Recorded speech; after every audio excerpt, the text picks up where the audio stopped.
இந்த குழந்தைக்கு இந்த மொழிகள்லாம் தெரியும் போல இருக்கு, இந்த குழந்தையோட அப்பா அம்மா இவா போல இருக்கு அப்படின்னு நம்ம பாக்குறத வச்சு, நம்ம கேட்கிற சில கேள்விகளை வச்சு நம்ம ஒருத்தரையும் புரிஞ்சுக்கிறதுக்கு நம்ம முயற்சி பண்றோம், நம்ம ட்ரை பண்றோம். இந்த மாதிரிதான் நம்ம பண்றதால நம்மளுக்கு என்ன ஒண்ணு புரியாம போகுதுன்னா, இதே மாதிரி ஒரு மனுஷ சரீரத்துல இந்த மகான்கள்லாம் உட்கார்ந்துட்டு இருக்கிறதால இவாளோட ஒரு பராக்கிரமமும் இவாளோட ஒரு ஒரு அகண்டமான நிலையும், இவா எங்கேருந்து வந்திருக்கா, எதுக்காக இங்க வந்திருக்கா, நம்மள எந்த இடத்துக்கு கை தூக்கி விட போறா அப்படிங்கிறது நம்மளுக்கு சரியா தெரியறது இல்லை. இல்லைன்னா நம்ம அவளை பத்தி ரொம்ப குறைச்சலா அண்டர் எஸ்டிமேட் பண்ணி வச்சிருக்கோம். ஒரு ஒரு ஆச்சாரியனால என்ன பண்ண முடியும் அப்படிங்கறத நம்ம என்ன நினைக்கிறோம்னா, நம்மளோட புத்தி எந்த அளவுக்கு இப்ப பூனை கண்ணை மூடிட்டு உலக இருட்டிட்டு சொல்ற மாதிரி, நம்ம புத்தி நம்ம புத்தியால எவ்வளவு அளவுக்கு திங்க் பண்ண முடியுமோ, எவ்வளவு அளவுக்கு நம்மளுக்கு அறிவாற்றல் இருக்கோ, எந்த எல்லை வரைக்கும் நம்மளால நம்ம கண்கள் வச்சு காண முடியுமோ, இந்த சக்திக்கு உட்பட்டு தான் இவாளும் இருக்கா அப்படின்னு நினைச்சுக்கிறோம். சில தடவை தெய்வமே அப்படி நினைச்சுக்கிறோம். நம்ம அர்ச்சாவதார மூர்த்திகளை கோவில்ல போய் சேவிக்கும் போது அவ அந்த மூர்த்திகள் எல்லாம், சில மூர்த்திகள்லாம் 6 அடி செஞ்சிருக்கா, சில மூர்த்திகள்லாம் 5 அடி செஞ்சிருக்கா. அந்த கோவிலுக்கு எவ்வளவு நிதி நிலைமை இருக்கோ அதுக்கு ஏத்த மாதிரி செஞ்சிருக்கா. சோ நம்ம அறியாமையே நம்ம இந்த மாதிரி ஆச்சாரியாவோட ஒரு ஒரு வலிமையை நம்ம கம்மியா இட போட்டுருக்கோம். ஆனா அவ எவ்வளவு மேம்பட்டவா, இந்த உலகத்தை விட பெருசானவா. மகாபாரத யுகத்துல பகவான் அர்ஜுனனுக்கு சொல்ற, அர்ஜுனா, இந்த ஜென்மத்துல நீ என்னோட அத்தை புள்ள, நான் உன்னோட மாமா புள்ள, உனக்கு அது மட்டும் தான் தெரியும். நீ பல ஜென்மங்களுக்கு முன்னாடி என்னவா இருந்த, நான் பல ஜென்மங்களுக்கு முன்னாடி என்னவா இருந்தேன், இதுக்கப்புறம் நம்ம என்னவா இருக்க போறோம் எனக்கு தெரியும்டா. நீ பாக்குற ஒரு மாமா பிள்ளையான கிருஷ்ணன் நான் இல்ல அப்படின்னு தன்னோட விஸ்வரூப தரிசனத்தை காமிக்கிறார் பகவான். பகவான் தன்னோட மகாபாரத யுத்தத்துல அர்ஜுனன் கண் கலங்கி இருக்கும்போது, கிருஷ்ணா, நான் சொன்னது உண்மைதான், இவெல்லாம் எங்களுக்கு எவ்வளவு கொடுமைகள் பண்ணியிருக்கா. 12 வருஷம் நாங்க வனவாசத்துல இருந்து 1 வருஷம் அஞ்ஞான வாசத்துல இருந்ததுல இருந்து அரக்கு மாளிகையில சின்ன வயசுல இருந்தே எங்களுக்கு நிறைய தொந்தரவு கொடுத்துருக்கா. அரக்கு மாளிகையில எங்களை கொல்ல பார்த்தா எவ்வளவு துன்பங்கள் நாங்க இவாளாக நாங்க சந்திச்சிருக்கோம். அதெல்லாம் தாண்டி திரௌபதி அவ்வளவு ஒரு பெரிய சபையில அவமானப்படுத்தினா. கிருஷ்ணா, இதெல்லாம் இருக்கட்டும், இருந்தாலும் இவாளை சண்டை போட்டு இவாளை கொண்டுட்டுதான் இந்த ராஜ்யம் எங்களுக்கு வேணும்னா, அப்படிப்பட்ட ராஜ்யம் வேணாம், நான் எல்லாத்தையும் திறந்துட்டு நான் சன்னியாசியா போறேன் அப்படின்னு அவர் சொல்லும் போது அவர் சொல்றாரு, டேய், நீ பண்றதா நீ ஏன்டா நினைச்சுக்கிற, நீ உன்னோட கடமையை பண்ணு, நீ பண்ணலைன்னா கூட இவாள்லாம் சாகதான் போறான்னு பகவான் இந்த கீதையை உபதேசம் பண்ணும் போது, ஒரு யோகத்தை பத்தியும் சொல்லும் போது நடுவுல பகவான் அவருக்கு காமிக்கிற விஸ்வரூப தரிசனத்தை காமிக்கிறார். இந்த மாதிரி நம்மளுக்கு பகவான் அந்த விஸ்வரூப தரிசனத்தை காமிக்கலைன்னா கூட நம்மளோட குருவோட மகிமை அந்த மாதிரி. நம்ம அண்ணா, அதான் அன்னைக்கு சொன்ன மாதிரி, அண்ணா நம்மளுக்கெல்லாம் கண்ணுக்கு பாக்குறதுக்கு ஒரு 5.25 அடியில ஒரு உருவமா ஒரு மனுஷ ரூபத்துல இருக்காரு, உள்ளுக்குள்ள இருக்காரு. அது வெளியில இருக்கிற அந்த ஒரு துணி மட்டும்தான் இல்லையா, வெளியில இருக்கிற உடம்புங்கிறது, இந்த சரீரங்கிறது வெளியில இருக்கிற மட்டும்தான். ஆனா உள்ளுக்குள்ள இருக்கிற அந்த ஜீவாத்மா இந்த உலகத்தையே தாண்டி அவர் பிரம்மாண்டமா இருக்கிறார்.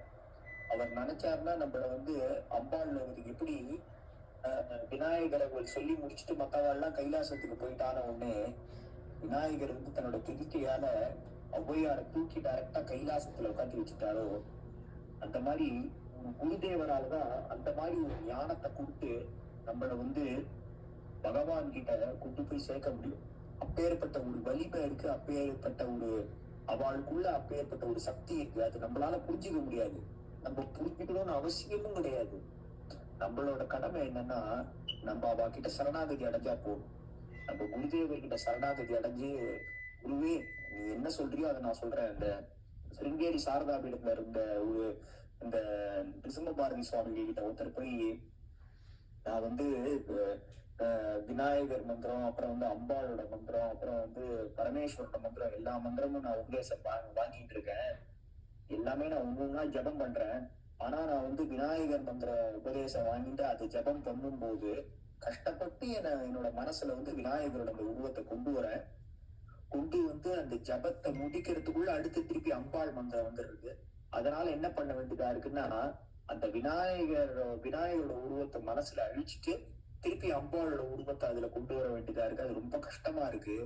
அதுக்கப்புறம் திருப்பி ஹனுமத்துபாசனா மந்திரம், அதுக்கப்புறம் வந்து பரமேஸ்வரன மந்திரம், இந்த மாதிரி ஒரு மந்திரம் போகும்போதும் அந்தந்த உருவத்தை அழிச்சிட்டு அடுத்த தேவதையோட உருவத்தை மனசுல கொண்டு வந்து அதை தியானம் பண்றது கஷ்டமா இருக்கு. ரெண்டாவது வந்து விநாயகர் மந்திரத்தை வந்து அம்பாளை மனசுல வர்ணிச்சுட்டு பண்ண முடியல. பரமேஸ்வரனை மனசுல நினைச்சுட்டு விநாயகரோட மந்திரத்தை பண்ண முடியல. என்னதான் எல்லாம் ஒன்னா இருந்தாலும், என்னதான் அத்வைத சித்தாந்தம் வந்து அதை சொன்னாலும் என்னால அந்த மாதிரி பண்ண முடியல. ஆச்சாரியால் தான் எனக்கு ஒரு நல்ல வழியை காட்டணும்னு போய் கேட்கிறார். அதுக்கு ஆச்சாரியால் வந்து, அப்ப நம்ம வந்து கொஞ்சம் விநாயகர், கொஞ்சம் அம்பாள், கொஞ்சம் பரமேஸ்வரன், கொஞ்சம் ஆஞ்சநேயர்னு சேர்த்து நம்ம பண்ணா அது நல்லா இருக்காது, விகாரமா இருக்கும் அந்த உருவம். நீங்க நம்மளோட அபினவ வித்யாதீர்த்த சுவாமிகளை பார்த்திருக்கீங்களோ, நம்ம குருவை நீங்க பார்த்திருக்கீங்களோன்னு கேக்குறேன்.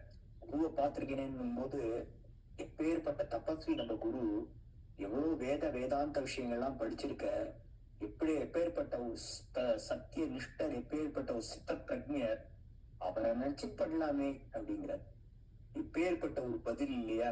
நம்ம வந்து அந்தந்த தேவதா ஸ்வரூபத்தை நினைச்சுட்டு பண்றது நல்லதுதான். ஆனா பகவானோட அந்த பாத கமலங்கள்ல இருந்து வந்தவாதனை இவளா பிரபுபாதான்னு சொல்றா இல்லையா? ஸ்ரீலா பிரபுபாதா அப்படின்னு சொல்றா இல்லையா? பகவத் பாதாள் அப்படின்னு சொல்றா. இவாள்லாம் பகவான் கிட்ட இருந்து வந்த வாதனை. அதனால அந்த குருவோட உருவத்தை மனசுல வரிச்சுட்டு அந்த குருவை நினைச்சுட்டு நம்ம பண்ணோம்னா நம்மளுக்கு பகவான் வந்து எதை கொடுக்க மாட்டான் இல்லையா? அதனால நம்ம அந்த குரு தத்துவத்தை, நம்ம குரு எந்த உருவத்துல இருக்காரு, எப்படி இருக்காருங்கிறத பார்க்காம அதையும் தாண்டி ஒரு அகண்டமா ஒரு அகண்டமா ஒரு குருவை வந்து ஒரு வஸ்துவா பார்க்காம ஒரு அகண்டமா ஒரு பேர் சக்தியா பார்த்தோம்னா நம்மளோட அந்த ஒரு நம்பிக்கையில, நம்மளோட அந்த ஒரு விசுவாசத்துக்கு நம்ம குருதேவரால வந்து நம்மளுக்கு எதை கொடுக்க முடியாது இல்லையா? நம்ம விநாயகர் தகவல் வந்து எல்லா சனிக்கிழமையும் எல்லா ஞாயிற்றுக்கிழமையும் நம்ம வந்து நம்மள சந்திச்சுக்கும் போது இந்த கிளாஸ்ல வந்து சொல்றோம். அதுல என்ன சொல்றோம்? அணுவுக்கு அணுவாய் அப்பாலுக்கு அப்பாலாய் அப்படின்னு சொல்லிட்டு சொல்றோம் இல்லையா? அதாவது வந்து அணுவோட சின்னதாகவும் இருக்கான் பகவான். உலகத்துல அப்பாலுக்கு அப்பாயினா உலகத்துல பெருசு என்னவோ அதோட பெருசாவும் இருக்கான். அப்பேற்பட்ட அந்த பகவான் தானே குருவா வந்திருக்கான். அந்த பகவான் பக்தர்களா, பாகவதர்களா, குருக்களா, மகான்களா அவனே தானே வந்து உட்கார்ந்துருக்கான் இல்லையா? அவனே வந்து தானே உட்கார்ந்து நம்மளுக்கெல்லாம் வந்து அனுகிரகம் பண்றான். அந்த மாதிரி நம்ம எந்த ஒரு நாமத்தை சொன்னாலும் சரி, எதை பண்ணாலும் சரி, இதுவே இது உனக்கு சமர்ப்பணம், நீயே பார்த்து எனக்கு செய்யி அப்படின்னு நம்ம குருதேவர் பின்னாடி போயிட்டோம்னா நம்ம வந்து நம்மளோட மோஷங்களால, நம்மளோட கர்ம வினைகளால நம்ம என்ன செஞ்சிருந்தா கூட நம்ம குருவோட போகும்போது அவரோட ஒரு மகிமையினால, அவர் வந்து அந்த பகவான் பேர்ல வச்சிருக்கிற அந்த ஒரு விசுவாசத்தினால, அந்த ஒரு பக்தினால நம்மளுக்கு நல்லது கிடைக்கிறது. ரெண்டாவது, நம்ம ஒரு குரு கிட்ட போய் மந்திரத்தை உபதேசம் வாங்கிக்கிறோம், ஒரு நாமத்தை உபதேசம் வாங்கிக்கிறோம்னா அவ வந்து கோடி தரம் வந்து அவ வந்து அந்த மந்திரத்தை உரியேத்தி நம்ம அந்த மந்திரத்தை சொல்ல ஆரம்பிக்கும் போது, ஒரு நல்ல குரு கிட்ட இருந்து வாங்கின நாமம் நம்ம அவகிட்ட இருந்து வாங்கும் போது நம்ம வந்து நம்பர் 1 அப்படின்னு ஆரம்பிக்கணும் இல்லையா? நம்ம குரு வந்து ஒரு நாமத்தை கோடி தடவை சொல்லியிருக்காருன்னா நம்ம அதை வந்து கோடி 1ன்னு தான் ஆரம்பிக்கிறோம் இல்லையா? நம்மளோட கவுண்ட் வந்து அந்த கோடி 1ங்கிறதுல ஆரம்பிக்கிறோம். ரெண்டாவது, அவ மனசுல வந்து அவ அந்த பக்தியை கொண்டு வந்து நல்ல ஒழுக்கங்களை கடைபற்றி அவ வந்து சொல்றதுனால அந்த மந்திரம் வந்து பவித்திரம் வாய்ந்தது. கோவிந்தபுரம் பாலாஜி பாகவதர் என்ன சொல்றார்? நம்ம சொல்ற ஒரு ராமநாமாவும் போதேந்திராள் வாயிலேந்து திருவாய் மலர்ந்த ஒரு ராமநாமாவும் ஒன்னாயிடுமா?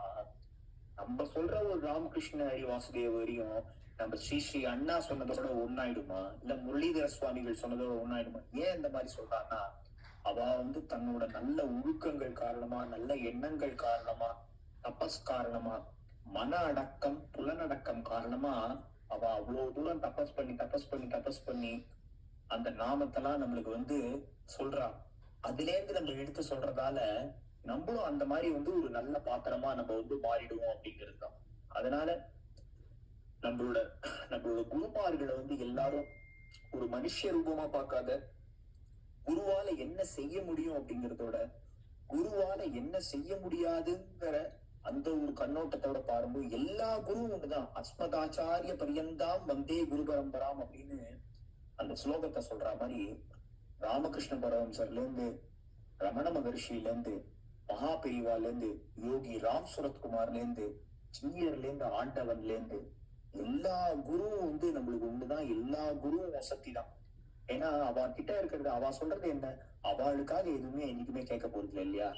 மகா பெரிவா வந்து எவ்வளோ, அதாவது எவ்வளவு ஒரு தபஸ் வாழ்க்கை வாழ்ந்திருப்பார் மகா பெரிவா.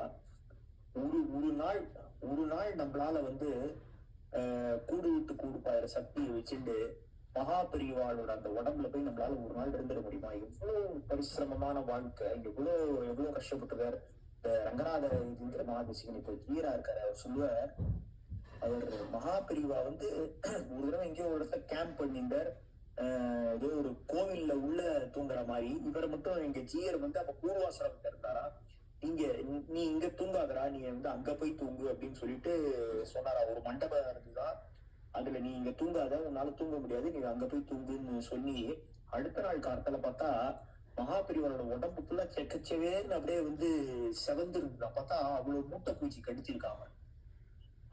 இப்ப வந்து காத்தால 4 மணிக்கு எழுந்துட்டு நைட்டு 11 மணி வரைக்கும் சந்திரமௌலீஸ்வர பூஜையை பண்ணி, அம்பாள் பூஜையை பண்ணி, சன்னியாசிகள் வந்து ஒரே இடத்த இருக்கக்கூடாதுங்கிறதுனால சத்தாரா எவ்வளவு தூரம் டிராவல் பண்ணியிருக்காரு. அதுவும் கடைசி காலத்தை தள்ளாத வயசுல தானே வந்து ரிக்ஷா வச்சுன்னு போயிருக்காரு. அப்போ எவ்வளவு தூரம் வந்து பரிசிரமப்பட்டிருப்பார். ஆனா அதே சமயத்துல எவ்வளவு தூரம் கருணையா இருந்திருக்காரு பேரெல்லாம் இல்லையா. நம்ம அவர் வந்து பரமேஸ்வரனோட அம்சம்தான், அம்பாளோட அம்சம்தான். இருந்தாலும் நான் வந்து அவர் வந்து சாட்சாத் ஆதிசங்கரோட அவதாரம்னு எல்லாரும் சொல்றான். ஆதிசங்கரர் வந்து பரமேஸ்வரோட அவதாரமே. அதனால மகாபெரிவா வந்து சாட்சாத் பரமேஸ்வரோட அவதாரம் தான். மகாபெரிவா வந்து சாட்சாத் காமாட்சிதான் மகாபெரிவான்னு எல்லாரும் சொல்றா. இவ்வளவு பேருக்கு காட்சி கொடுத்திருக்காரு. அந்த மாதிரி எவ்வளவு அதிசயங்கள் அற்புதங்களை நிகழ்த்தியிருக்கார். ஆனா எவ்வளவு கருணை. அவர் வந்து அந்த தெய்வீகத்தன்மைய ஒரு தடவை காமிக்கலையே. ராமன் வந்து என்ன பண்றாரான்னா, அசுரர்களை 14 வருஷம் ஆரண்ய வாசம் போறேன்னு அந்த பீரியட்ல வந்து ரிஷிகள்லாம் வந்து கேட்டுக்கிறா. எங்க யாகங்கள்லாம் பண்றதுக்கு ரொம்ப தொந்தரவா இருக்க அசுரர்கள்ங்கிறதால அந்த அசுரர்களை 14,000 அசுரர்களை அழிக்கிற ராமன். அதே மாதிரி ராவணனோட சண்டை போடும்போது ராவணனோட சூப்பர் போர்ஸ் எல்லாரையும் ஒரே ஆளா இருந்து ராமர் அடிக்கிறார். ஆனா அவர் என்ன பண்றாருன்னா, தன்னோட ஒரு டிவைன் பவர்ஸ் வந்து அவர் யூஸ் பண்ணலையே. அதாவது ராமனாவும் கிருஷ்ணனாவும் ஸ்ரீமன் நாராயணன் வந்து தன்னோட திவ்ய தனுவோட வந்திருந்தாலும், தன்னோட திவ்ய உடலோட வந்திருந்தாலும் அவர் வந்து அந்த பவர்லாம் யூஸ் பண்ணிக்காத மாதிரி மகா பெரியவா வந்து அந்த பவர்லாம் யூஸ் பண்ணிக்கலையே. ரெண்டாவது நம்மளுக்கு வந்து வாழ்ந்து காட்டுறா. ஒரு தடவை என்ன சொல்றா, இந்த மாதிரி வந்து ஒரு கீரையை ஆசைப்பட்டு சாப்பிட்டுட்டாரு அப்படின்னு அடுத்து 2-3 நாளைக்கு வந்து எனக்கு வந்து பிச்சை வேணாம் அப்படின்னு வந்து பிச்சைய தவிர்த்து அவர் வந்து வாழ்ந்திருக்காரு அப்படிங்கிறா. எல்லா இடத்துக்கும் நடந்தே போயிருக்காரு. நம்மளுக்கு இங்க பக்கத்துல நடந்து போறதுனாலே நம்மளுக்கு வந்து ரொம்ப ஒரு மாதிரி இதுவா இருக்கு. சரி, நம்ம கிட்ட ஒரு கார் இருக்கா, ஒரு பைக் இருக்கா, அதுல போலாமான்னு நம்ம நினைக்கிறோம். வேலைக்கு ஏதாவது ஒண்ணு சாப்பிடலாம் அப்படின்னு சொல்லிட்டு நினைக்கிறோம். எவ்வளவு விஷயங்கள் இருக்கு. ஆனா அவ்வளவு பால்யத்துல வந்து அவர் வந்து அந்த சரஸ்வதி பீடத்தை அலங்கரிச்சு அவ்வளவு தூரம் வந்து பரிசிரமப்பட்டு அவ்வளவு தூரம் பூஜைகள் எல்லாம் பண்ணி நம்மளுக்காக இவ்வளவு தூரம் கஷ்டப்பட்டு அவ வாழ்ந்திருக்கா இல்லையா. இருந்தாலும் அவள்லாம் என்ன சொல்றா, இப்ப கூட பக்கத்துல கடவுளுடன் வாழ்ந்தவர்கள்னு ராமகிருஷ்ண பரமஹம்சரோட புக்கு வச்சிருக்கேன். அவர் என்ன சொல்றார், ராமகிருஷ்ண பரமஹம்சர் அந்த கல்பத்தருவுல, நான் 16 அணாக்கு பண்ணிட்டேன், உங்களை அவ்வளவு தூரம் பண்ணணும்னு நான் எதிர்பார்க்க மாட்டேன், நீங்க ஒரு அணாக்கு பண்ணா போறோம், நீங்க இந்த அளவுக்கு என் அளவுக்கு பக்தி பண்ண வேணாம், பகவானுக்கு வந்து உங்க குடும்பத்துல ஒரு உறுப்பினரா இருக்கிறதுக்காக நீங்க வந்து ஒரு இடம் கொடுங்கோ, நீ பகவான் அந்நியனா பாக்காதரா, நீ பகவான வந்து இங்கேயோ சர்வேஸ்வரன் வந்து எங்கேயோ வேற ஒரு லோகத்துல இருக்கான், அவன் உன்னை படைச்சான், அவன் அங்கேயிருந்து உன்னை பாத்துக்கிறான், உன்னோட பாவங்கள் புண்ணியங்களை எப்ப பார்த்தாலும் டேலி பண்ணிட்டே உட்காந்துருக்கான்னு நீ நினைக்காத, பகவான வந்து உன்னோட குடும்ப உறுப்பினரா பாரு, அவனை நீ உன்னோட அண்ணனாவோ தம்பியாவோ இல்ல ஒரு பெரியப்பாவோ இல்ல ஒரு அப்பா அம்மாவோ அந்த மாதிரி பாரு. நீ அவனோட ஆசையா பழகு. 3 நாள் அண்ணன் தண்ணி இல்லாம நீ பகவானை ஏங்கி ஏங்கி உருகி உருகி அழைச்சா பகவான் உங்ககிட்ட வருவான். ஆனா அந்த மாதிரி இந்த பூலோகத்துல யாருமே ஆசைப்படுறது இல்லைன்னு கேக்குறேன். சுவாமி விவேகானந்தர் காலேஜ் படிக்கும் போது லாக்கே மில்லர் போன்ற அந்த பிலாசபர்ஸோட அந்த புக்கெல்லாம் படிச்சுட்டு அவருக்கு ஒரு தாகம் இருந்துட்டே இருக்கு. 7 வயசுக்கு விவேகானந்தரின் விரிவான வாழ்க்கை வரலாறு அப்படின்ற ஒரு புஸ்தகம் இருக்கு. அந்த புஸ்தகத்தை நீங்க வாங்கி படிச்சீங்கன்னா அதுல என்ன போட்டிருக்கு, 7 வயசுலயோ 8 வயசுலயோ விவேகானந்தருக்கு புத்தரோட காட்சி கிடைக்கிறது. அதிகாலையில புத்தரோட காட்சி கிடைக்கிறது. அதே மாதிரி அன்னிலேருந்து என்ன ஆகுதுன்னா, அவர் நித்தியமும் தூங்க போகும்போது ஒரு ஒளி அவர் கால்ல இருந்து கிளம்பி அவர் தலைக்கு வரா மாதிரி அந்த ஒளிய பாக்குறேன். சின்ன வயசுல இருந்தே பார்த்துன்னு வர்றாரு அந்த ஒளிய. அதனால அவர் பக்கத்து வீட்டுக்காரர் ராமகிருஷ்ணபுரம் அவரோட ப்ரொஃபசர் மூலியமா தெரிஞ்சுக்கிறாரு ராமகிருஷ்ணபுரம் சார் யாருன்னு. அப்புறம் ராமகிருஷ்ணபுரம் சார் பார்க்கும்போது அப்ப அவர் சொல்றேன், இந்த மாதிரி நான் ஒரு ஒளிய பாக்குறேன், தூங்குறதுக்கு முன்னாடி நான் ஒரு ஒளிய பாக்குறேன். எல்லாருமே அதை பாப்பா. அவர் நினைச்சிட்டு இருக்காரு எல்லா மனுஷர்களும் அந்த ஒளிய பாப்பா அப்படின்னு. அப்ப அவர் ராமகிருஷ்ண பரமஹம்சர் கிட்ட சொல்லும் போது பரமஹம்சர் அவரை பார்த்து என்ன சொல்றார், எல்லாருக்கிட்டையும் இவன் பிறவியிலேயே ஒரு தியான சித்தன் அப்படிங்கிற. பிறவியிலேருந்தே ஒரு தியான சித்தன். இவனுக்கு யோகம் தியானம் எல்லாம் இவனுக்கே இருக்கு, இவனுக்கு தனியா நம்ம அதை இது பண்ண வேணாம் அப்படின்னு சொல்லிட்டு அவர் விவேகானந்தர் அந்த அளவுக்கு அழகா மெருகேத்தி கொண்டு வர.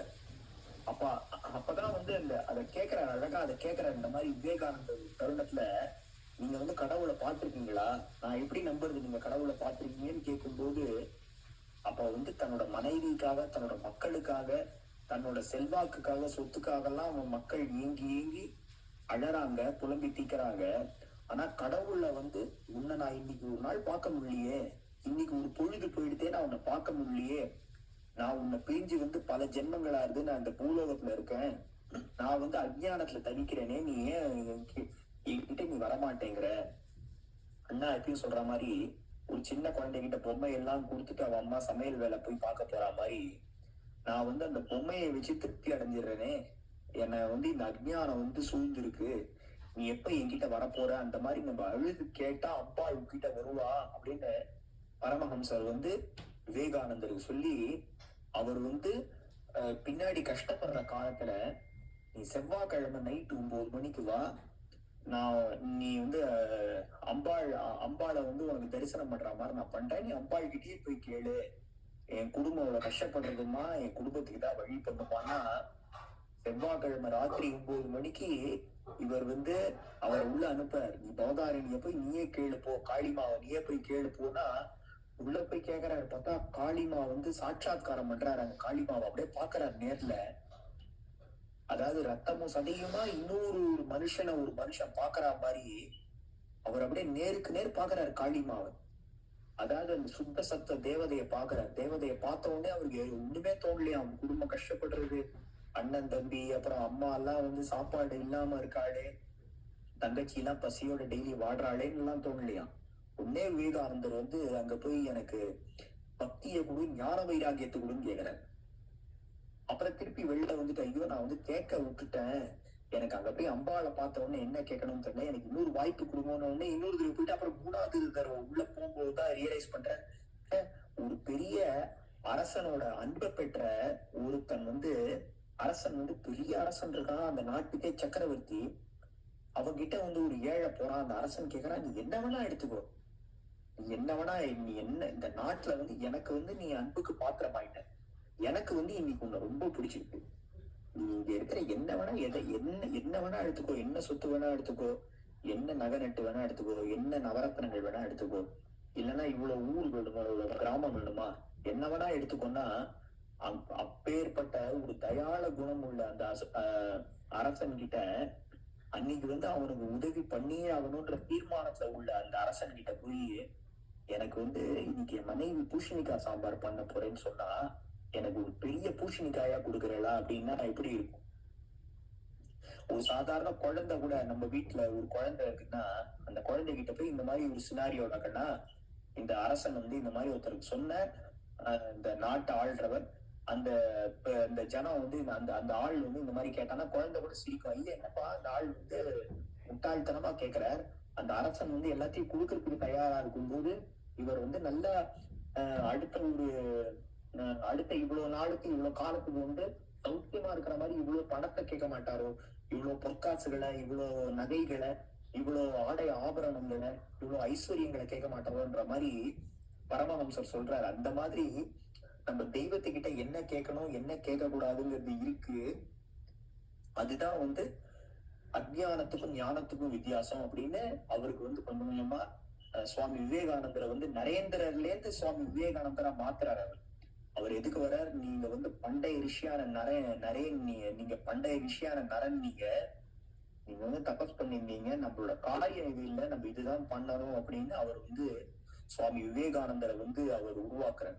இப்படி ராமானுஜர் வந்து பிள்ளை உறங்காவலிதாசருக்கு வந்து தன்னோட மனைவிதான் உலகத்திலேயே அழகு, வேற யாரும் அழகில்லை அப்படின்னு சொல்லும் போது ரங்கநாதரை போய் காமிச்சு, ரங்கநாதரோட கண்ணை காமிச்சு இவர் சொல்றார், நம்ம விசாகா ஹரி, அதுக்கப்புறம் வந்து ஹரி அவர்லாம் சொல்ற, அண்ணா சொல்றதா சொல்றாரு, நம்ம கிருஷ்ண பிரேமி அண்ணா சொல்றதா சொல்றாரு. அதாவது யார் காட்டுறாலோ அதுக்கேத்த மாதிரி நம்மளுக்கு வந்து தெரியும் அப்படிங்கிற.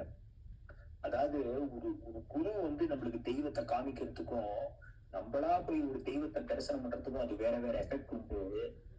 ஒரு குரு வந்து நம்மளுக்கு தெய்வத்தை காமிச்சாருன்னா அந்த தெய்வம் என்ன பண்ணுமான்னா, சரி நம்மளோட பக்தன் இவன் காமிக்கிறான், அதனால நம்ம வந்து we can reveal ourselves to this பக்தா அப்படின்னு பகவான் தன்னை காட்டிப்பான். இவர் சுவாமி தேசிகன் கூட அவரோட முனிவாகன போகம் அப்படின்ற ஒரு சமஸ்கிருத ஸ்லோகத்துல சொல்ற, கலியுகத்திலையும் ஒரு நல்ல பக்தனானவன் கோவிலுக்கு போறான், ஒரு ஸ்ரீரங்கம் கோவிலுக்கு போறான், இல்லைன்னா வந்து ஒரு அனந்த புத்தநாத சுவாமி கோயிலுக்கு போறான், இல்லைன்னா வரதராஜ பெருமாள் கோயிலுக்கு போறான், இல்லைன்னா வந்து மகாலிங்க சுவாமி கோயிலுக்கு போறான், இல்லைன்னா கும்பேஸ்வரர் கோயிலுக்கு போறான்னா பகவான் தன்னை அப்படியே காமிச்சுப்பானா அந்த பக்தனுக்கு. பகவான் வந்து மத்தவாளுக்கு எல்லாம் காமிக்கிற மாதிரி ஒரு கற்சிலை போன்ற உருவத்துல இருக்க மாட்டான், அதுலயும் இருக்கான் பகவான், அஷ்டாவதார மூர்த்தியாவும் இருக்கான். ஆனா சுவாமி தேசிகன் என்ன சாதிக்கிறாருன்னா, முனிவாகன போகத்துல பகவான் தண்ணியே காமிச்சுப்பானா அந்த இடத்துல. பகவான் எப்படி பரமாசுதேவனா வைகுண்டத்துல இருக்கானோ, எப்படி ஸ்ரீமன் நாராயணனா பார்க்கடல்ல இருக்கானோ, எப்படி வந்து கோலோகத்துல கோபால கிருஷ்ணனா இருக்கானோ, அந்த மாதிரி தன்னோட உருவத்தை காமிச்சுப்பானா. எதனால? அந்த ஒரு குருவோட மகிமையால, இல்லையா, ஒரு குருநாதரோட மகிமையால வந்து காமிச்சுப்பானா. பப்பா ராமதாஸ் சுவாமிகள், யோகி ராம் சரத்குமாரோட குரு பப்பா ராமதாஸ் சுவாமிகளுக்கு ஒரே ஒரு பார்வையில அவர் கண்ணை நல்லா உத்து பாக்குற ரமணர், எந்த ஒரு உபதேசமும் பண்ணல, அவர் கண்ணை நல்லா உத்து பாக்குற ரமணர். பார்த்த உடனே ஒரு குகையில போய் அவர் வந்து ராமநாமத்தை ஸ்ரீராம் ஜெயராம் ஜெய ஜெயராம் சொல்லி ராமனோட சாட்சாத்காரம் பெற யோகிராம் சரத்குமாருக்கு அனுகிரகம் பண்றார். அப்பேற்பட்ட அந்த ஒரு சக்தி, அந்த ஒரு வலிமை, அந்த ஒரு விஸ்வரூபம், அந்த ஒரு கருணை, அந்த ஒரு வாஞ்சை, அந்த ஒரு வாத்சல்யம், அந்த மாதிரி பகவான் கிட்ட எப்படி எண்ணிலடங்காத கல்யாண குணங்கள் இருக்கோ அவ்வளவு கல்யாண குணங்களும் நம்மளோட குருமார்கள் கிட்ட இருக்கு. நம்ம குரு கிட்ட இருந்து நம்ம வந்து அவ்வளவு அனுகிரகத்தை நம்ம வந்து குருமார்கள்லாம் அள்ளி அள்ளி கொடுக்கறதுக்கு தயாரா இருக்கா. பகவான் கூட கரெக்டா ஸ்ட்ரிக்டா மார்க் போட்டு இவ்வளவு மார்க் வந்தாதான் நீ வரலாம், இவ்வளவு மார்க் வந்தாதான் உனக்கு அனுமதி உண்டு அப்படின்னு சொன்னா கூட, ஆனா நம்மளோட குரு வந்து நம்மளோடயே சேர்ந்து இந்த கலியுகத்துல பிறந்து, நானும் இந்த அஷ்ட கஷ்டங்கள்லாம் படுறேன், எனக்கு புரியுது நீ என்ன, உன்னோட கஷ்டம் என்னன்னு புரியுது, எனக்கு ரியாலிட்டி புரியுது, இருந்தாலும் நான் உன்னை காப்பாத்துறேன் அப்படின்னு அவ வந்து கஷ்டப்பட்டு நீச்சல் அடிச்சு படகு மேல ஏறி நம்மளெல்லாமும் இந்த படகு மேல இருந்தே காப்பாத்துறதுக்கு தயாரா இருக்கா. இந்த ராமகிருஷ்ண பரமஹம்ச கதையில எவ்வளவு இல்லற பக்தர்களை வந்து அவர் வந்து வழி மாத்திட்டு இருக்காரு, எவ்வளவு பேரை காப்பாத்தி இருக்காரு, எவ்வளவு பேருக்கு அந்த அம்பாளோட பக்தியை வந்து எடுத்து சொல்லியிருக்காரு, இல்லையா. அவர் மட்டும் அம்பாளை வந்து பிரயத்தனப்பட்டு பார்த்துட்டு இந்த சாதனைகள்லாம் போயிட்டு அவர் பாட்டுக்கு இருந்திருக்கலாமே. ஆனா வந்து அவர் தையை கூர்ந்து இவ்வளவு பேருக்கு வந்து அனுகிரகம் பண்ணியிருக்க. ரெண்டாவது, தபஸ் பண்ணாதான் பகவானை அடைய முடியும் அப்படிங்கிறதுக்கான சாட்சி தான் நம்ம வாழற இந்த கர்ம பூமியான இந்த உலகம். ராதை கிருஷ்ணரோட இடபாகத்திலேருந்து வந்தவன் சொல்லுவான். ஒரு 16 வயசு பொண்ணு கிருஷ்ணரோட இடபாகத்திலேருந்து வரா அப்படின்னு சொல்லிட்டு அவதான் ராதைன்னு சொல்லுவான். கிருஷ்ணர் கிட்டேந்தே உருவானவளா இருந்தாலும் நம்ம சுப்ரீதா ரொம்ப நாள் முன்னாடி இந்த கதையை சொல்லியிருக்கா. எவ்வளோ அவ ஒரு ஒரு 10 மலையோ இல்ல 100 மலையோ சொல்லுவா. அந்த 100 மலை சூழ்ந்த இடத்துல 1000 சகஸ்ர யுகங்கள் தபஸ் பண்றாளா ராதை. கிருஷ்ணர் பேர்ல ராதை அவ்வளவு யுகங்கள் தபஸ் பண்ணி அந்த பகவானை அடையறான். அந்த மாதிரி பகவானை அடையறதுக்கு அந்த ஒரு புலனடக்கமும் மன அடக்கமும் தபஸும் இதெல்லாம் தேவை. இதெல்லாம் நம்மளாலேயே பண்ண முடியுமா? நம்மளோட பிரயத்தனத்தால இதெல்லாம் நடக்குமா அப்படின்னா அது ஒரு சந்தேகம் தான். நம்மளோட குருமார்களோட அந்த ஒரு கருணையால நம்ம பகவான் அடைய முடியும்னா அது கண்டிப்பா நம்மளால அடைய முடியும். எப்பேற்பட்டவனா இருந்தாலும் வாழ்க்கையில எவ்வளவு கீழ்நிலைகள்ல இருக்கிறவனா இருந்தாலும் ஒரு குருவோட பார்வை விழி கிடைக்குமா பாட்டு எவ்வளவு விழி கிடைக்குமா, அபயகரம் கிடைக்குமா, குருநாதர் சரணத்தில் இடம் கிடைக்குமா, அலை மீது அலையாக துயர் சேரும்போது அஞ்சாத என் குரலை செவி கேட்குமா, உன்னை அஞ்சாத என் குரலை செவி கேட்குமா, நீ அஞ்சாத என் குரலை செவி கேட்குமா, கோடி ஜென்மம் நான் எடுப்பேன் குரு உந்தன் அருள் இருந்தால், உனக்கிங்கு உனக்காக எனையாக்குவேன், உனக்கிங்கு உனக்காக எனையாக்குவேன். எவ்வளவு ஒரு அழகான பாட்டு இல்லையா? அதாவது உன்னோட விழியோர படகில், அதாவது உன்னோட அருட்பார்வை என் மேல படாதா, உன் அருட்பார்வை என் மேல படுறதால என்கிட்ட இருக்கிற அந்த அஜ்ஞானம் விலகாதா, எனக்கும் என்னோட எண்ணங்களும் பரிசுத்தம் அடையாதா, என்னாலேயும் என்னோட புலன்களை அடக்க முடிஞ்சு என்னாலையும் பக்தி பண்ண முடியாதா அப்படின்னு ஒரு பாட்டு இந்த பாட்டு அந்த விதத்துல அமைஞ்சிருக்கும். அந்த மாதிரி எவ்வளவு சொல்லிட்டே போலாம் இந்த மகான்களை பத்தி. இவெல்லாம் எவ்வளவு எளிமையா வாழ்ந்திருக்கா, இருந்தாலும் நம்மளுக்கு எவ்வளவு பெரிய விஷயங்களை நம்மளுக்கு அள்ளி கூப்பிட்டுருக்கான்னு. அதே மாதிரி பகவான் அடைஞ்சவா நாமதேவர் சின்ன வயசுல பகவானுக்கே சாப்பாடு ஊட்டி பகவானே அடைஞ்சா கூட அவருக்கு இன்னும் கொஞ்சம் அந்த ஒரு அறியாமை இருக்கு. அவருக்கு இன்னும் அவர் கொஞ்சம் பட்படணும்னு பகவான் அவரை தீர்த்த யாத்திரை அனுப்பிச்சு கோரா கும்பார் கிட்ட இருந்து ஞானத்தை பெற்று தந்து, அப்புறம் ஞானேஸ்வரர் மூலியமா விசோபா கேட்டார் அப்படின்ற ஒரு குருவை நாமதேவருக்கு நியமிச்சு நாமதேவருக்கு பகவான் கத்துக் கொடுக்குறான். மிளகாழ்வான்கிறவர் பகவானுக்கு டெய்லி ஷீர ஆத்தி கொடுத்துட்டு பகவானுக்கு டெய்லி பாடுவார், பகவான் ஆடுவான். எல்லாம் இருந்தாலும் ராமானுஜர் கேக்குறாரு மிளகாழ்வார் கிட்ட, நீங்க எனக்கு மோட்சம் உண்டான்னு பகவான் கிட்ட கேட்டு சொல்லுங்க, நீங்க தான் டெய்லி பகவானோட பேசுவேடு அப்படின்னா. அன்னைக்கு போய் பாடுற நைட்டு பகவான் ஆடுறான். உடனே பகவான் கிட்ட ராமானுஜர் ஒரு சின்ன டவுட் கேட்டார் அப்படின்னு. என்ன டவுட் கேட்டார் அப்படின்னா, ராமானுஜருக்கு மோட்சம் உண்டான்னு கேக்குறார். ராமானுஜருக்கு மோட்சம் உண்டு அப்படின்றார். உடனே இவர் அடுத்த நாள் போய் சொல்றாரு, உனக்கு மோட்சம் உண்டாப்பா, பெருமாள் சொல்லிட்டாரு அப்படின்னு. அப்படியா, சரி, உங்களுக்கு மோட்சம் உண்டான்னு நீங்க கேட்கலாம் அப்படின்னு ராமானுஜர் கேட்கிறார். உனக்கே, அதாவது நான் தான் உனக்கே போய் கேட்டு வந்தேன், உனக்கே மோட்சம் இருக்கும் போது எனக்கு மோட்சம் இருக்காதாப்பா அப்படின்னு கேக்குறேன். இல்ல, நீங்க இருந்தாலும் எதுக்கும் ஒரு தடவை போய் கேளுங்க, உங்களுக்கு மோட்சம் உண்டான்னு கேளுங்க அப்படின்னா அவர் போய் கேக்குறார். உடனே பெருமாள் உனக்கு மோட்சம் இல்ல அப்படின்றாரு.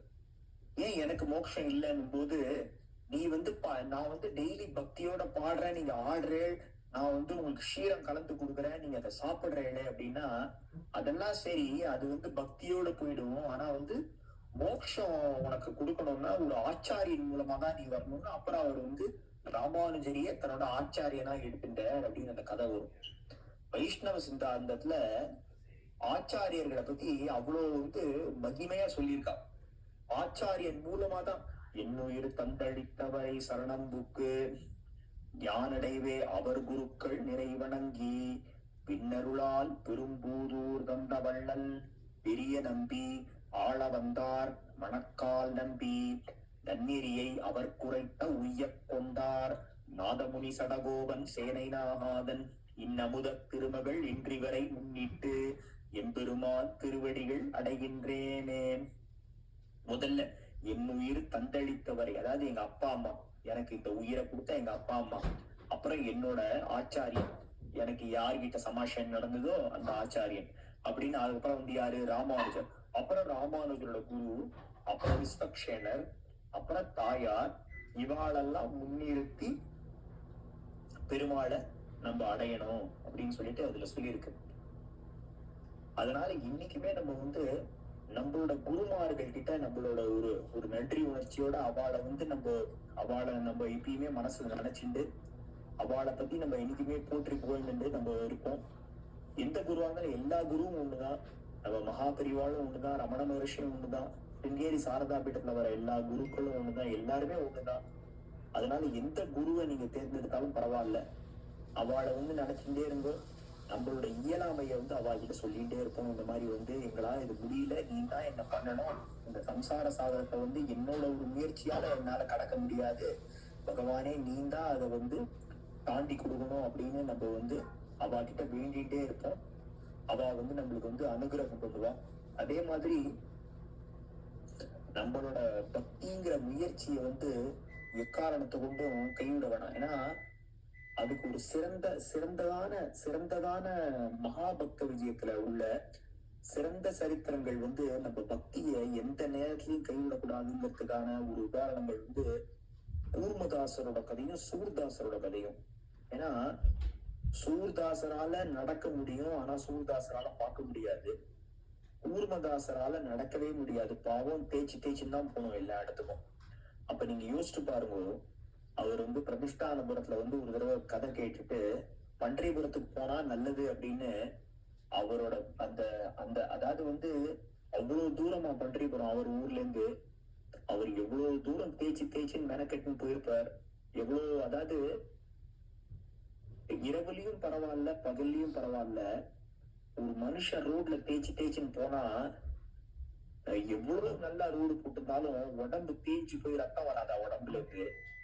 அப்ப எவ்வளவு தூரம் பிரயத்தனப்பட்டிருப்பாரு, எவ்வளவு பேர் அவருக்கு உதவாம போயிருப்பா. இருந்தாலும் மனசை விடாம பகவான் இருக்கான், அந்த பகவான் நம்மள ரட்சணை பண்ணுவான் அப்படின்னு கூர்மதாசர் தேய்ச்சிட்டே போனதால ஒரு தேட்டு ரூபத்துல பகவான் எப்படி அவருக்கு அனுகிரகம் பண்ணார், எப்படி அவருக்கு பிரசாதம் கொடுத்தார், எப்படி அவரை கூட்டின்னு போய் பன்றிபுரம் பக்கத்துல விட்டார், எப்படி அவர் கூர்மதாசருக்கு ஞானேஸ்வரையும் நாமதேவரையும் சவுந்தாமாலி 3 பேரையும் கூட்டிட்டு ஒரே இடத்துல 4 பேருக்கு அனுகிரகம் பண்றான் பாண்டுரங்கன். அங்க பஜனை நடந்துட்டு இருக்கு பன்றிபுரத்துல.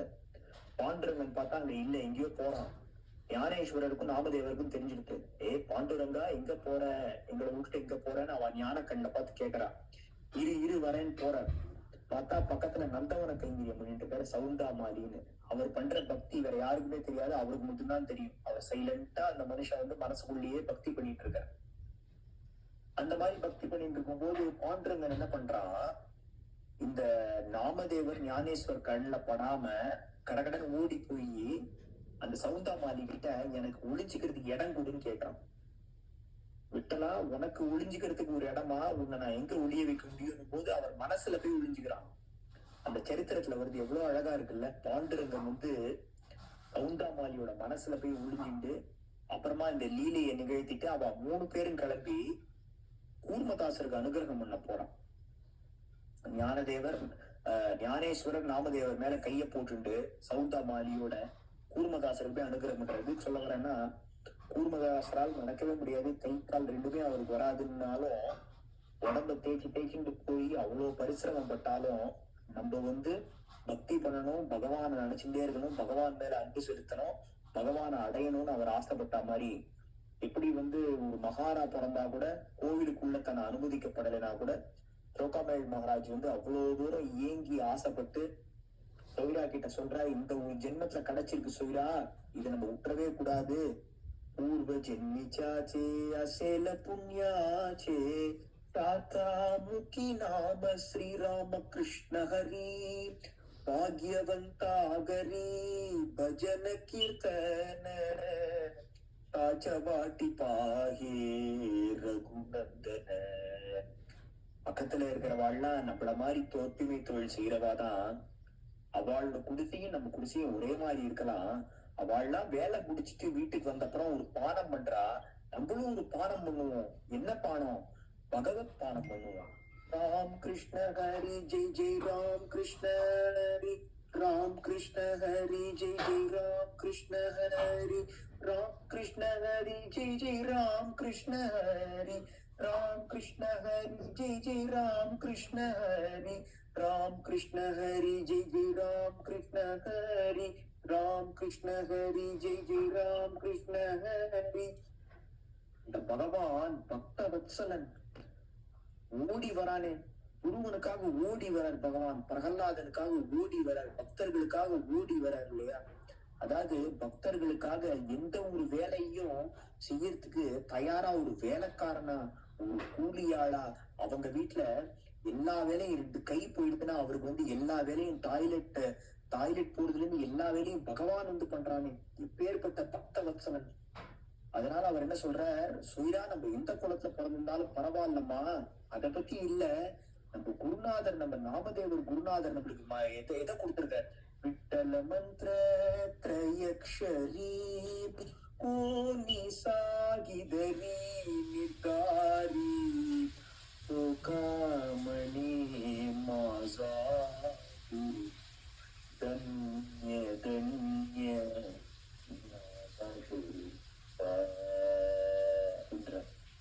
அதாவது நம்மளுக்கு விட்டல நாமத்தை கொடுத்திருக்க நம்ம குரு நம்ம கிட்ட எதுவும் பதார்த்தங்கள்லாம் எதிர்பார்க்கலாமா, நம்ம கிட்ட பரிசுகள் எதிர்பார்க்கல. நம்ம அந்த விட்டல நாமத்தை அன்போட தினமும் உள்ளுக்குள்ள சொல்லிட்டே இருந்து நம்மளுக்கு தெரிஞ்ச அவங்கங்களை பாடிட்டு நம்ம குருநாதருக்கு முடிஞ்சா எதுவும் சேவை செஞ்சுட்டு வாழ்ந்தோம்னா அதுவே குருவுக்கு போறோம் அப்படின்னு அவ்வளவு தூரம் பண்ணியிருக்கா. அவ்வளவு தூரம் பகவான் அவளுக்கு பண்ணியிருக்கான். இதெல்லாம் நம்மளுக்கு ஒரு சாட்சி. ஒரு குருநாதரால ஒரு நாமதேவர் கிட்ட பாண்டுறங்கன்னு சொல்லி நாமதேவர் தூக்கி விட்டார் பாருங்களேன். சோக்கா சாதாரணமா ஒரு பஜனை கும்பலோட வர அவருக்கு விட்டல நாமத்தை கொடுத்து அவருக்கு எப்பேற்பட்ட ஒரு பதவியை கொடுத்துட்டார் இல்லையா? அப்போ ஒரு குருநாதரால எதை பண்ண முடியாது? ஏன் பகவான் ராமருக்கு ஒரு வசிஷ்டர் இருந்திருக்காரு, பகவான் கிருஷ்ணருக்கு ஒரு சாந்தீபினி இருந்திருக்காரு இல்லையா? பகவானுக்கே குரு இருந்திருக்கா. அதனால நம்ம சம்பிரதாயத்துல ஆச்சாரியனோட மகத்துவம் தனி. அந்த குருவை நம்ம எப்போதாலும் நினைச்சுட்டே இருப்போம். மகா பிரிவாளா இருந்தாலும் சரி, எந்த குருவா இருந்தாலும் சரி, அந்த குருவை நினைச்சுட்டே இருப்போம். அந்த குருவை நம்ம பணிவோட நம்ம வணங்குவோம். நம்மள எந்த இடத்துல வைக்கணுமோ, நம்மளை எப்படி பாதுகாக்கணுமோ, தன்னோட கைக்குள்ள அழகா நம்மள வச்சு பாதுகாத்துன்னு போய் அந்த பகவானோட திருப்பாத கமலங்கள்ல நம்மள சேர்த்துருவா. அதனால எல்லாரும் நம்ம குருவான பாஸ்கரன் நான் சொன்ன இந்த கதைகள், இந்த நாமங்கள், இதெல்லாம் நம்ம விடாம கேட்போம். எப்ப முடியுமோ, எப்ப நம்மளால இந்த தாருண்யா மேடம் மாதிரி, ஷூசார் மாதிரி கண்ணு மூச்சு பண்ண முடியுமோ அதெல்லாம் பண்ணுவோம். நிறைய சரித்திரங்களை படிச்சு நம்ம இங்க சொல்லுவோம். இவா நம்ம சுமித்ரா மேடம் அவ்வளவு அழகா அந்த தோட்ட காஷ்டகத்தை எவ்வளவு அழகா ஒரு பாவத்தோட உள்வாங்கி சொன்னா இல்லையா? இடி ஆதிசங்கரர் கிட்ட அவ்வளவு இதுவா, நான் ஒண்ணுமே தெரியாம இருந்தேன் குருதேவா, எனக்கு எதுவுமே வரல, உங்களோட ஒரு மகிமையால, உங்களோட ஒரு அனுகிரகத்தால எனக்கு இன்னைக்கு வந்தது, நான் இதெல்லாம் சொல்றேன்னு அந்த அம்மா சாதாரணமா சொல்லாம ஒரு ஸ்லோகத்தையும் மொழிபெயர்த்து அந்த ஸ்லோகத்துல என்ன கொடுத்திருக்குன்ற அந்த உட்கருத்தோட அந்த பாவத்தோட அந்த அம்மா அவ்வளவு அழகா சொன்னான். அந்த தோட்ட காஷ்டகத்தை நேத்தி கூட நான் அவ கூட பேசும்போது நான் சொன்னேன். அதாவது அம்மா, நீங்க அந்த கிரியோட இயலாமையும் அவர் ஆதிசங்கரோட அனுகிரகத்தால் அவர் எவ்வளவு ஒரு பெரிய ஒரு ஞானஸ்த நிலையை அடைஞ்சாருங்கிறத அழகா சொல்லி நீங்க திருப்பி சொல்லுங்க அப்படின்னு சொல்லிட்டு அவகிட்ட கேட்டீங்க. அதே மாதிரி சுப்ரீதா கிட்டையும் ராதையோட சரித்திரத்தை பல நாள் முன்னாடி நம்மளுக்கு சொன்னா, எவ்வளவு அழகா சொன்னா, ராதை எவ்வளவு தூரம் தபஸ் பண்ணா, எப்படி பகவான அடைஞ்சா அப்படின்னு. நீங்கள்லாம் இந்த கதைகள்லாம் இன்னும் நிறைய சொல்லணும். அதே மாதிரி ரம்யா மேடம், நீங்களும் இந்த பெரிய புராணத்துல அந்த நாயன்மார்கள்லாம் எப்படி பரமேஸ்வரன் பேர்ல உருக்கி உருக்கி தபஸ் பண்ணா, எப்படி அவ செல்வ செழிப்பா இருந்த காலம் போக எப்படி வறுமையில வாடினாலும் அப்பையும் அந்த சிவத்துண்டு சிவகைங்கரியத்தை விடாம செஞ்சா அப்படின்ற கதைகள் எல்லாமும் நிறைய எங்களுக்கெல்லாம் பகிர்ந்துக்கணும். ஜெய் ஸ்ரீராம். சூப்பர்ரா, வெரி குட்.